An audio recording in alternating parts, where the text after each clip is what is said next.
Okay, so there are two things that you need to keep in mind about main points. We got a test question coming up too. The first thing to keep in mind about main points is they are the most important part of your speech.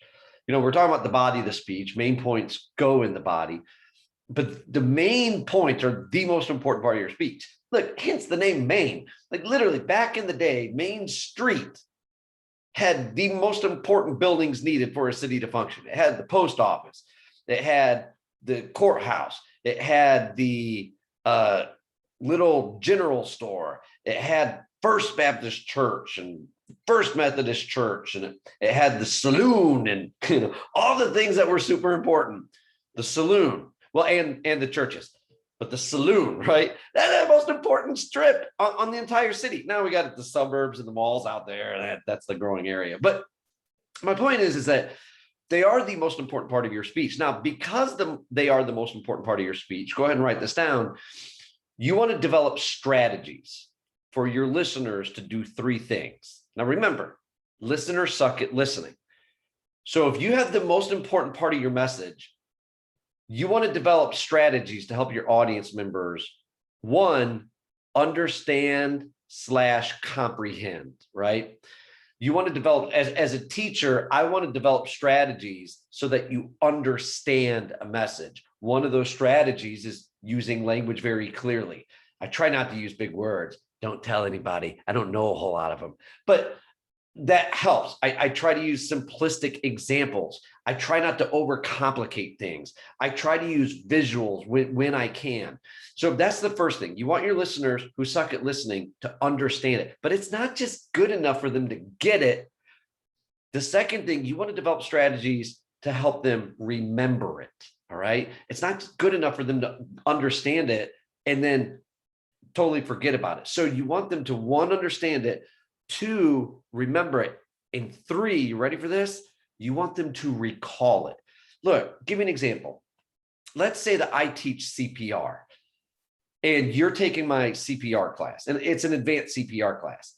I want you to understand the techniques for CPR and how they're different on infants, how they might be different on, because here comes me being an ignorant person. I don't know if they're different for elderly people compared to, I know they're different for like infants. And okay, so I want you to understand the differences, right? That's important.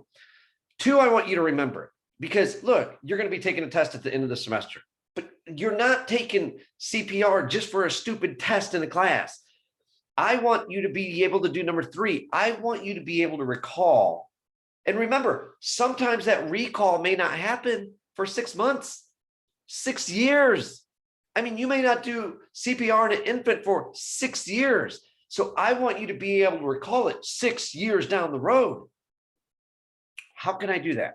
I'm going to develop strategies, and we're going to get back to these strategies in the next lecture when we start talking about organizational patterns, okay? The second thing you need to remember about main points, besides them being the most important, is, here's the test question.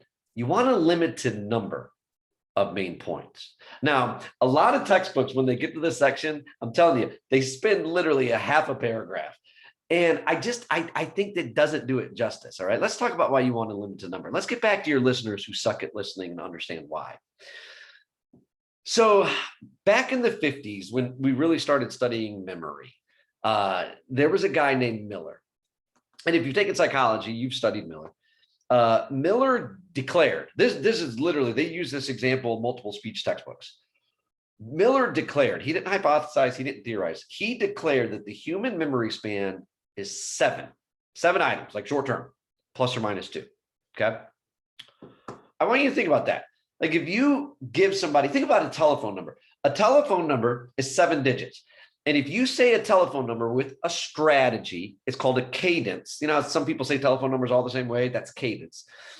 Most people can remember. Like, for example, my office telephone number is 729-6094. Okay. What'd you have for lunch today? I had an Italian sub from Jimmy John's. Oh my God, it was fantastic. I know my wife doesn't like Jimmy John's because they don't warm their subs. I don't mind the cold sub. Okay, stop right there. Can you recall my phone number right now? Go ahead, say it to yourself. You probably could. I literally get about 70% of the class, they can recall it. Now, I want you to watch this. I'm going to add 3 baby digits to a number, just 3. I'm going to add an area code to a phone number. I'm going to use 3 different strategies. I'll still use the cadence that phone numbers go in to help you. I'm going to use a strategy called repetition. And I'll even slow it down to help you better try to comprehend it. Okay. Growing up, I told you I grew up outside of Chicago in Northwest Indiana. My home telephone number was 219-763-3698. I'll say it again for you. 219-763-3698. I hope you guys weren't cheating and writing it down. But anyway, so what's your favorite sub place? I'm telling you, Firehouse is, Jersey Mike's is probably my number 1 down here in terms of retail places. And then, man, I do love Firehouse. High calorie on their subs, but man, they are really okay. Stop. Ready? What was my home telephone number growing up? I usually only get maybe 1 person that can get it, maybe 1 in a class. It's amazing. So Miller was right.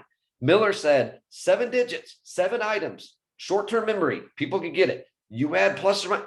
Okay, that was in the 1950s. Now, fast forward about a decade, there was another guy. Oh gosh, brain fart. Mandler. Mandler said 7's too high, man. People can't do 7. It's more like 5. It's 5. Okay, that was in the 60s. You fast forward to the 70s.